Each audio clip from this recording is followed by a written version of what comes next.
инвалид балдарга алып келип бериш керек, ошол жерде окутуш керек, реабилитация болот, эс алат. Шаарда орун жок окуганычы. Вот как раз ошолорду алып келсе болот. Хорошо иштейбиз эми. Тийиштүү органдарга берип айта иштейли. Так, эмени Самирек Павлович, сиз на контроль возьмите. Архитектор, сиз кадастр, ОМС чогуу бирдикте бар, мыйзам чегинде карап чыккыла, макулбу? Жазып алгыла. На особый контроль возьмите, пожалуйста. Бул даниларды эмеге ГКМга тапшырып берели. 13 гектар жер эмне кылат? 1 гектар жерин алсын жетет да кала мамлекетке кайтарып бериш керек. Вот. Мынакта бош да. Мына бош. Канча окуш келсе бул өрөт. Айылдан эч ким кирбейт. Же бир сот пакеттерди төлөйбү?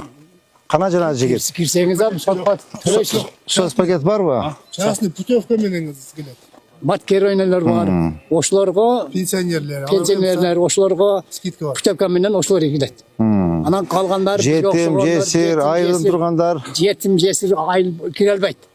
Ол кирсе дагы пул болсо кирет. Пул болсо кирбейт.